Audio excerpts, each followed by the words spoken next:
This is Pete Moore on Halo Talks NYC. I have my friend for at least 15 years, Bill McBride, Active Wellness, coming in from the Bay Area. Good to see you again, B. McB. How you doing, Pete? Good to be here. Appreciate you having me on the show. Excellent. So in addition to your accolades as being on the most webinar expert panels over the last 6 months, why don't you give our audience a little bit of an update on where you're devoting most of your time as we go through this great reset? Yeah, Active Wellness, we manage fitness centers around the country. We're in about 10 states, 2 sites in Canada. We have about 60 or so sites that we manage for other people, hospitals, corporations, tenant amenity, property management, commercial clubs, so on. And we've only got about 10 sites that are doing any kind of business at all. So the majority of our stuff is shuttered, just like a lot of other people. All of our corporate stuff shuttered.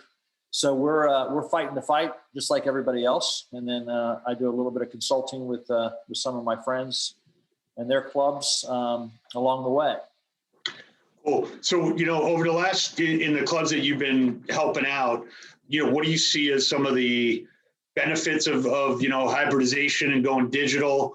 Where do you see some of the work that probably needs to be done once we're open to kind of fully integrate and kind of change the mindset of people to say, hey, look, this digital wasn't just, a COVID thing, but like it's the future.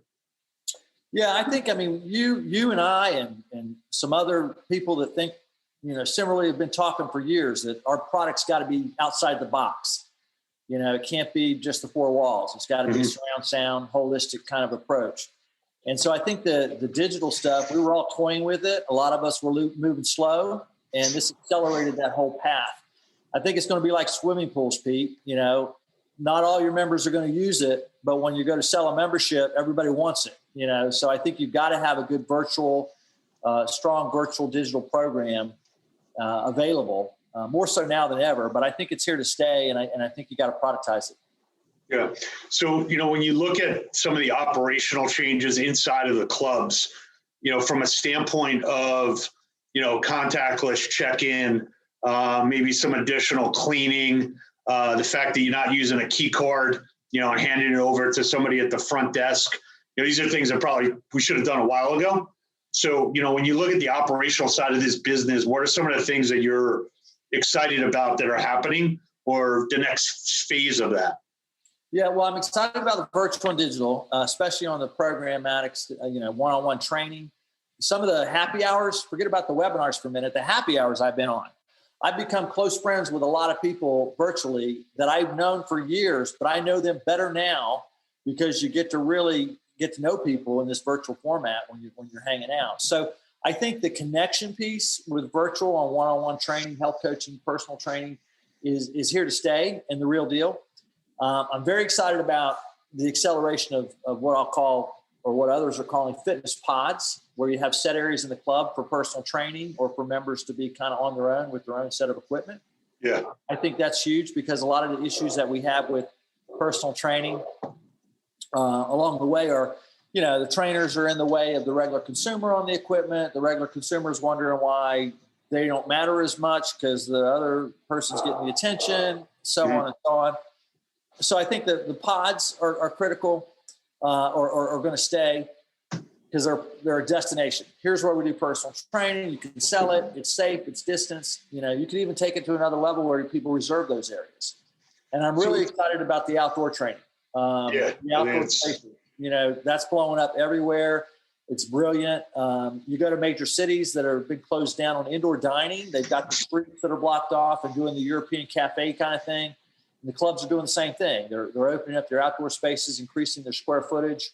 And but I think you got to do it right. I think you got to do it as a destination. I think you got to do it thinking, most of the year that you can be out there, cooling, heating, ventilation, curbside appeal, planters, whatever. You got to make it look good and be a destination. Yeah, it's interesting. I was talking to a couple of club operators, and they were saying, "Well, I don't know if I have permission to put up a tent or put it, workout equipment in the parking lot. Maybe that's something that people should work into their leases. There is some dedicated space that's actually out front instead of in in the back or in like on a side street or, entrance to a mall or something. I do think that's really interesting and shouldn't be just a Band-Aid for COVID. I think it should be, full time and put in the heaters, and so on and so forth. So that's a great point.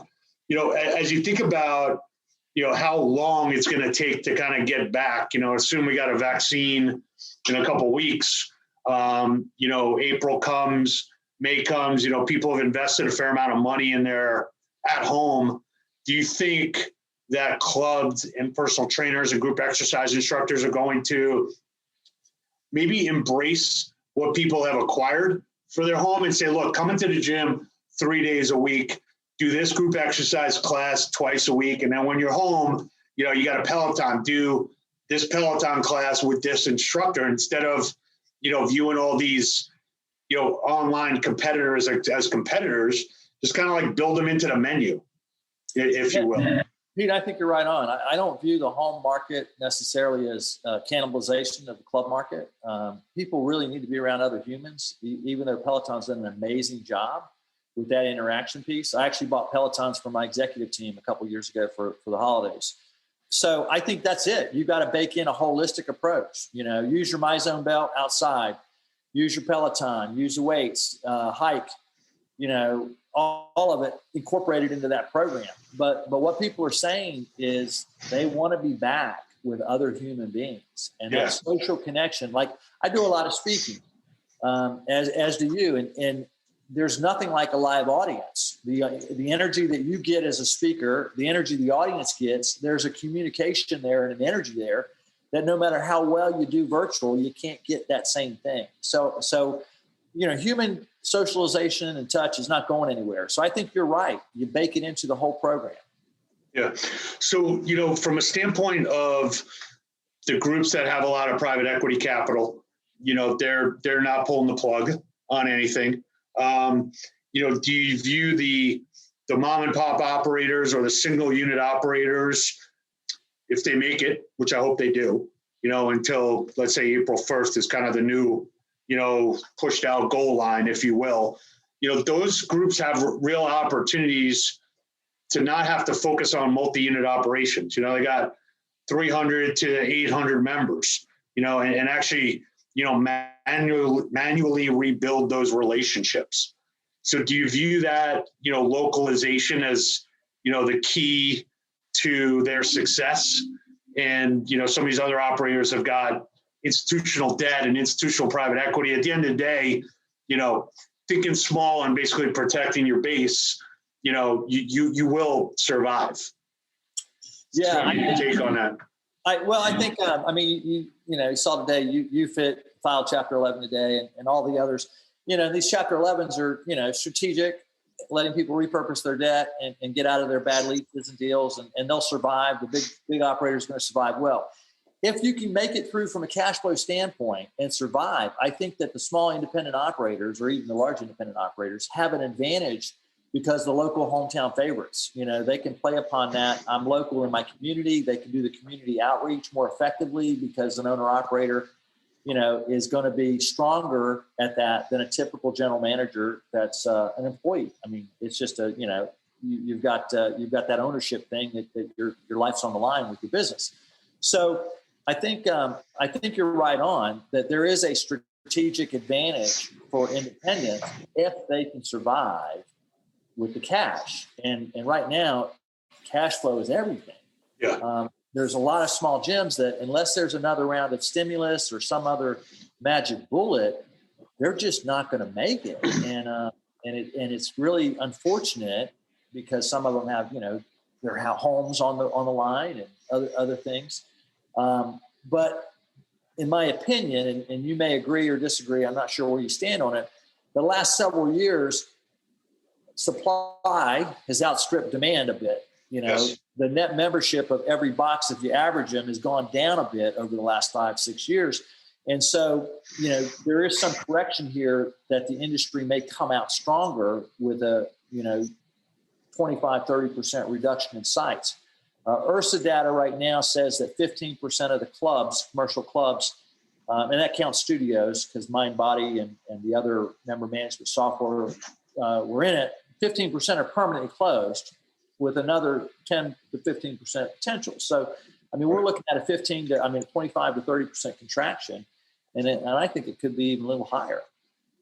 So let's pivot towards talking about the industry. I've been to 20 IRSAs. You've probably been to at least 20. Maybe you got a couple on me.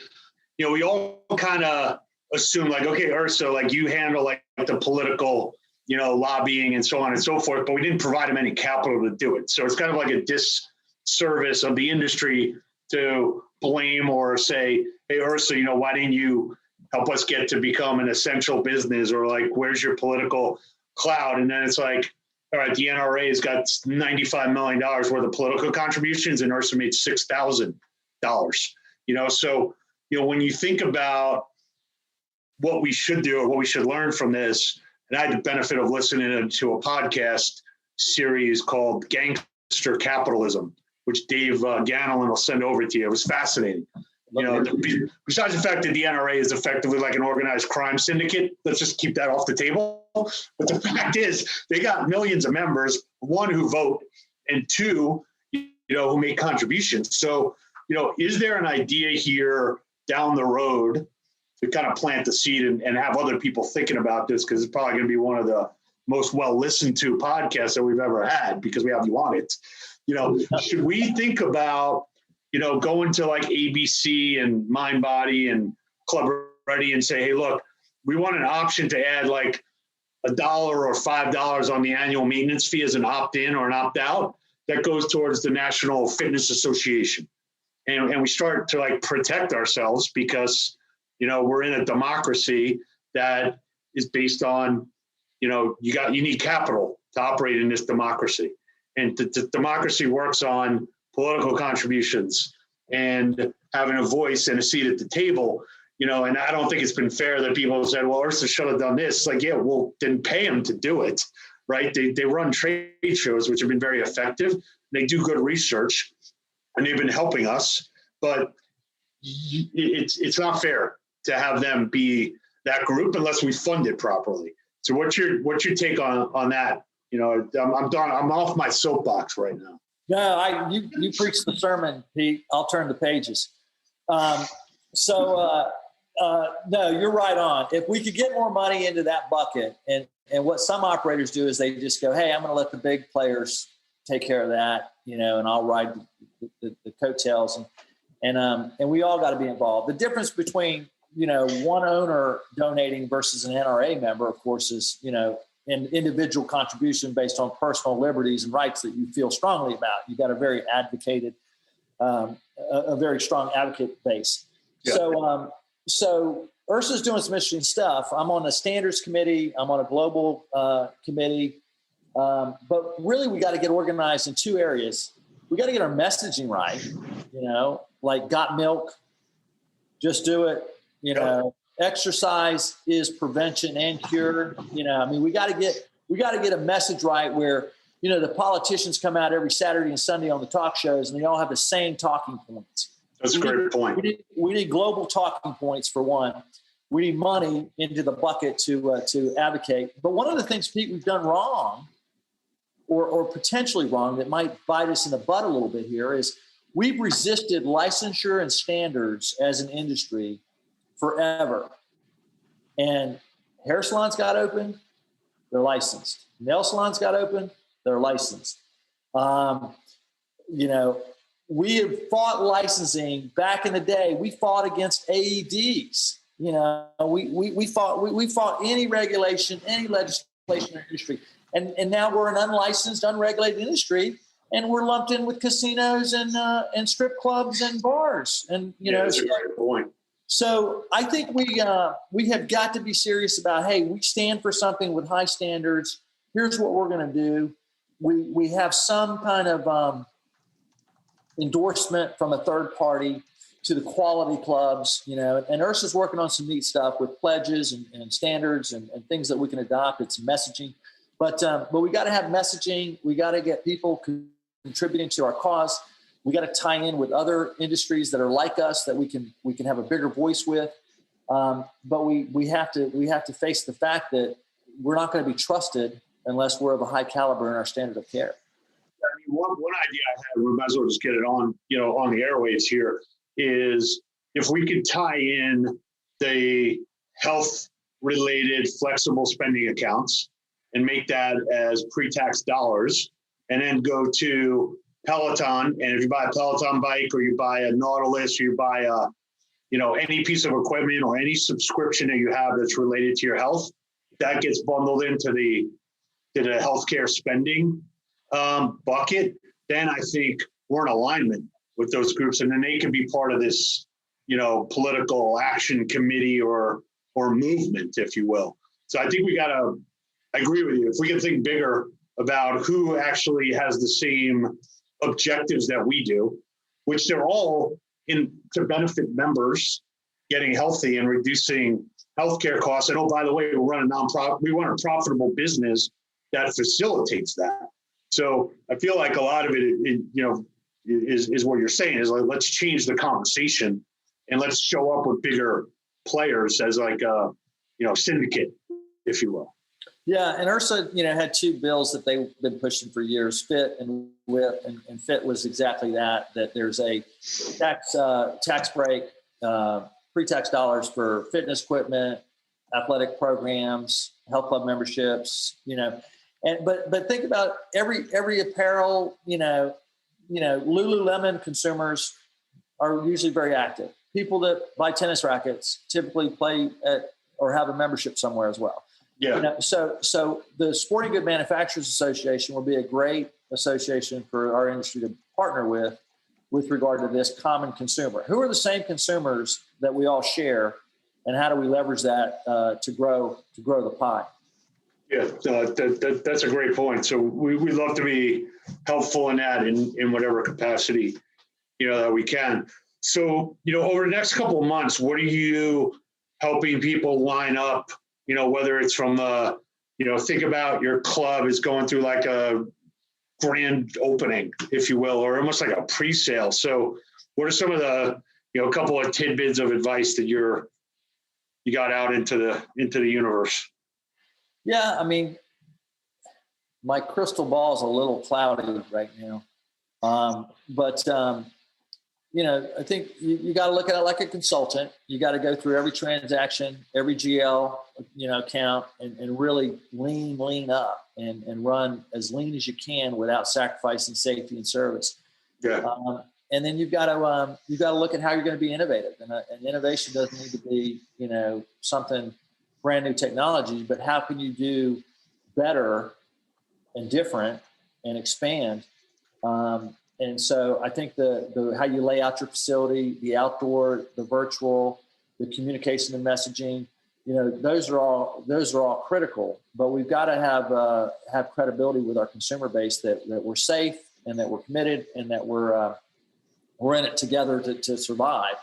I'm a big fan of the MXM medallia.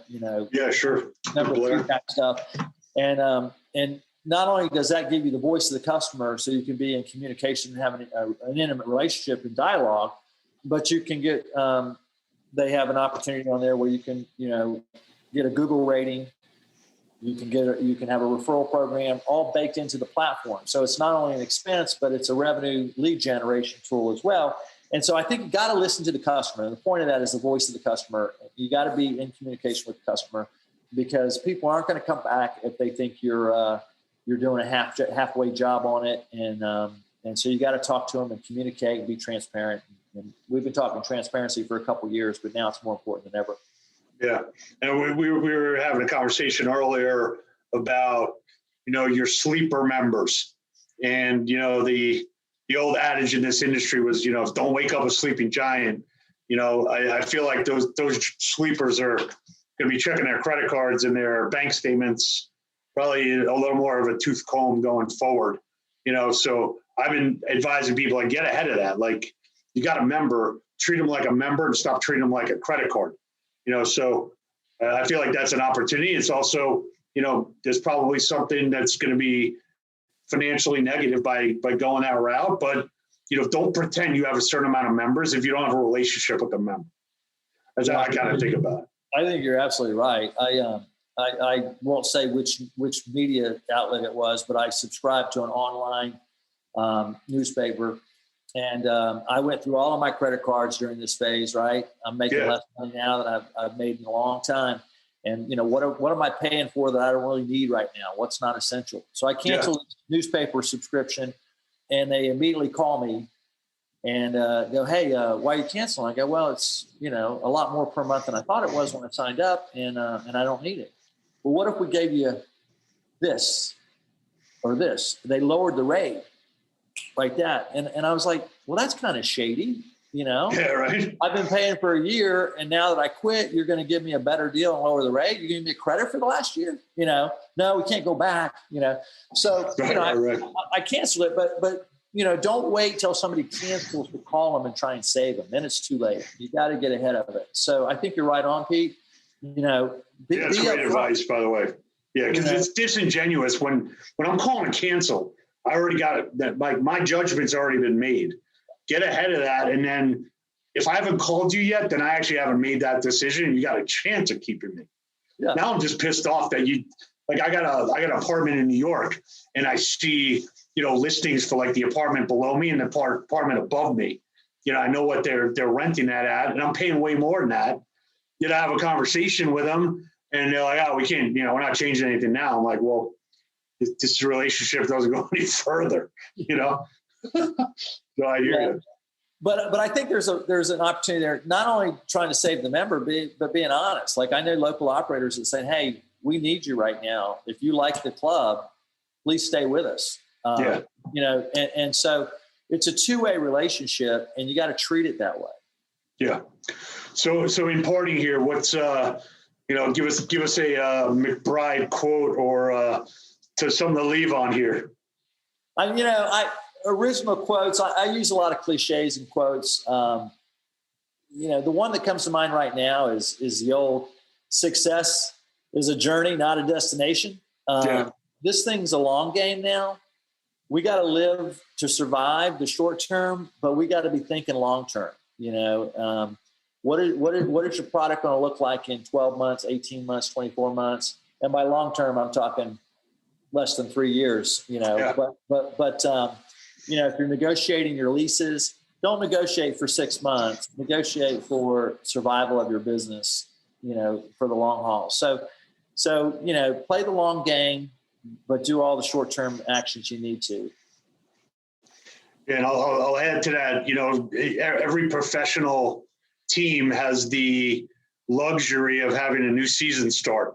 So nobody says hey, what did the New York Giants do, in 2011? Who gives a shit? What are they doing this season? So maybe we should start to tell people looking in the rearview mirror is really not helpful for any purpose. So new season starts January 1 and, be prepared and let's try and win. Yeah. And Pete, one last comment on that is this is a good time to reset. This is a good time you got a blank slate.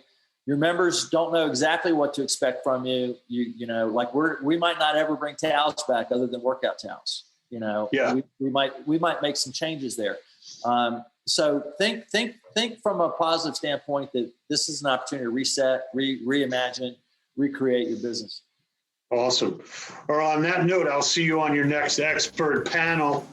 Thanks for being relevant and helpful to everybody and what you've done for the industry. And I'm glad we were able to get a chat going. And have a good holiday and be safe. Hopefully we'll see you in person sooner than later. Pete, thank you for what you do for the industry. Take care. You too, brother. All right, man. Thanks, Bill. As we continue to build our Halo Talks email notification database, want to offer you a free $10 instant gift card from our friends at Promotion Vault. Also to show you how easy it is to offer your members and prospects and clients the ability to get desired actions out of them and reward them in real time. Go to halotalks.com, put your email address into the pop-up box, see how it works, get a free $10 gift card from us, and keep listening and making everybody great.